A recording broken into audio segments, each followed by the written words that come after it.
Hi friends. పల్లీ masala తోటకూరండి. Stove వెలిగించుకోవాలి.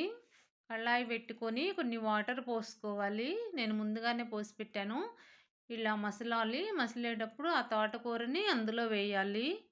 ఇలా కలుపుకుంటూ, కలుపుకుంటూ మొత్తం కూరని అందులో పెట్టేసుకోవాలి కళాయిలో. ఇది మొత్తం ఒక 10 మినిట్స్ పడుతుంది ఉడకటానికి తోటకూర. ఇలా వాటర్‌లో ఉడికించాలండి. ఒక తర్వాత అందులో వచ్చే వాటర్ కూడా మనం వేస్ట్ పోనివ్వము. ఆ కర్రీలోకే వాడేస్తామనమాట. ఇది చాలా బావుంటుంది. తోటకూర పల్లీ మసాలా. ఇలా కలిపేసుకొని మూత పెట్టేసుకోవాలండి. కలిపేసాను. మూత పెట్టేస్తున్నాను. ఓ 5 మినిట్స్‌లో తీసేయాలి. 5 మినిట్స్ తర్వాత ఇలా ఉంది. ఒకసారి మళ్ళీ కలిపి మళ్ళీ మూత పెట్టేద్దాము. ఆ కాడలు అవి ఆకులే కాకుండా కాడలున్నాయి గదా! అవి గూడా మగ్గాలి బాగా. మళ్ళీ 5 మినిట్స్‌లో తీసేద్దాము. 5 మినిట్స్ తర్వాత ఇలా ఉందండి. 10 మినిట్స్ అయింది ఇప్పటికి. ఇలా మళ్ళీ కలిపేసాము. కాడలు గూడా బాగానే మెత్తబడ్డాయి. ఇప్పుడు దాన్ని ఆరనిచ్చి అలా గట్టిగా పిండేసుకొని వస్తా అనమాట. ఈలోపు అది ఆరేలోపు ఇలా స్టవ్ వెలిగిచ్చి బౌల్ పెట్టేసుకొని పల్లీలు, పుట్నాల పప్పు, ధనియాలు కలిపి వేయించుకోవాలి. ఆల్రెడీ నాకు ఇవి వేయించినవే. అందుకని మళ్ళీ కొంచెం మీకు చూయించటం కోసం మళ్ళీ ఒకసారి వేడి చేస్తున్నాను. ఈటిల్లో పల్లీలలో కొన్ని పల్లీలు పక్కనుంచుకోవాలండి. అవి వేరే పలుకులుగా చేసుకొని తర్వాత వేసుకోవడానికి. నేను మళ్ళీ వేడి చేసేసరికి వేడి ఎక్కువైపోతుంది. మీకు చూయించటం కోసం ఇది వేడి చేశాను. ఎక్కువ వేడయ్యాయండి ఇవి. బ్రౌన్ కలర్ వచ్చేసాయి. ఇప్పుడు వీటిని తీసేసి ఆరబెట్టేసుకుని మనం మిక్సీ పట్టుకోవాలనమాట. ఈలోపు తోటకూర ఆరేలోపు తోటకూర పిండుకొనొస్తాను. ఇదిగోండి తోటకూర ఇలా గట్టిగా పిండి తీసుకొచ్చాను. అందులో వచ్చిన వాటర్ ఇది. ఈ వాటర్ కూడా వేస్ట్ పోదు. చూపిస్తాను మీకు ఏం చేయాలో. ఈ పల్లీలు చూడండి నేను మళ్ళీ మీకు చూయించడానికి వేడి చేసేసరికి నాకు కొంచెం బ్లాక్ అయ్యాయి. అందులో ఉప్పు వేశాను. పల్లీల్లో పసుపు వేస్తున్నాను.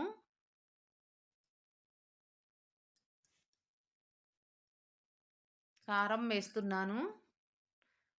ఉప్పైనా, పసుపైనా, కారమైనా మన క్వాంటిటీని బట్టి మనం తినేంత మనకు ఎంత సరిపోతుందో అంత వేసుకోవాలి.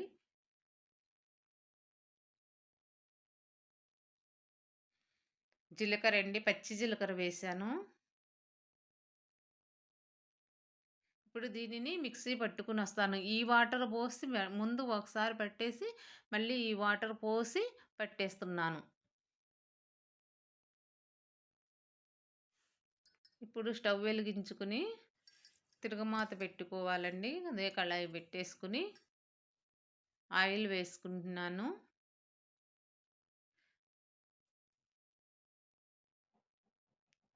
ఆవాలు వేసుకోవాలి. జీలకర్ర వేసుకోవాలి. పచ్చెనగపప్పు వేసుకోవాలి.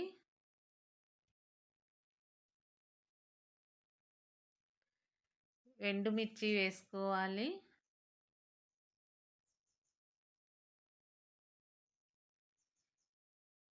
అవి పోపు గింజలు కాలుతున్నాయి గదా! బ్రౌన్ కలర్ వచ్చే వరకు ఉంచుకోవాలి. కరివేపాకు వేసుకోవాలి. పచ్చిమిర్చి వేసుకోవాలి.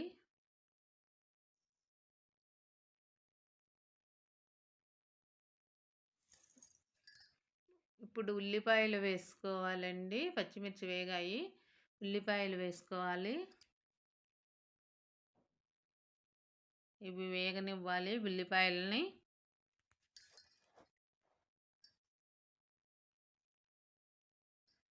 అలా ఎరుపు కలర్‌కొచ్చే వరకు, బ్రౌన్ కలర్‌కొచ్చే వరకు ఉల్లిపాయలు వేగాలి. ఇప్పుడు టమాటాలు వేసుకోవాలండి. ఒక 3 టమాటాలు వేసుకోవాలి.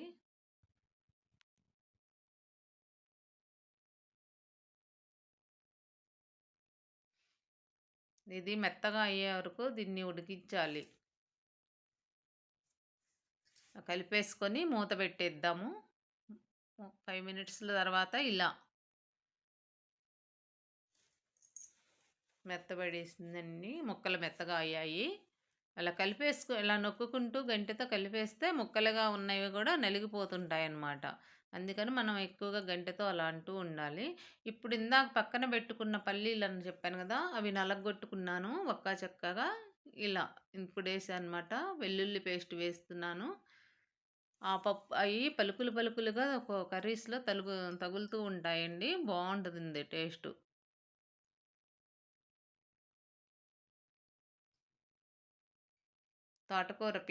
తోటకూరండి. మనం వాటర్ పిండేసి పక్కన పెట్టాం గదా! ఇందాక. ఆ తోటకూర ఇప్పుడు ఇలా ఏసాను. బాగా కలిపేసుకున్నాను.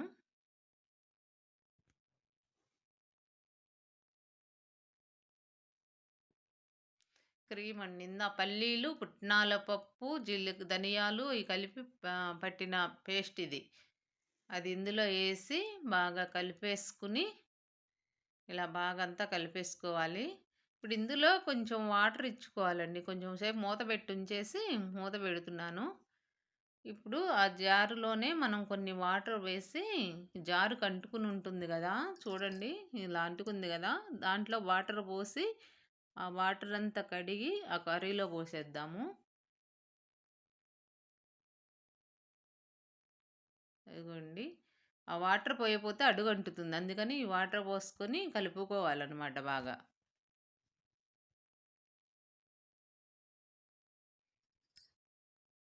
ఈ కూర చాలా బావుంటుందండి తోటకూర. పలుకులు పలుకులుగా మనకు శనగిత్తనాలు తగులుతూ ఉంటాయి పంటికి.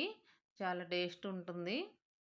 ఇప్పుడు 2 మినిట్స్ తర్వాత మూత తీస్తే ఇలా ఆయిల్ వస్తుంది చూడండి. ఇప్పుడు కొత్తిమీర వేసేసుకుంటే కలిపేసుకొని మళ్ళీ ఒక 2 మినిట్స్ ఉంచుకొని తీసుకోవాలనమాట.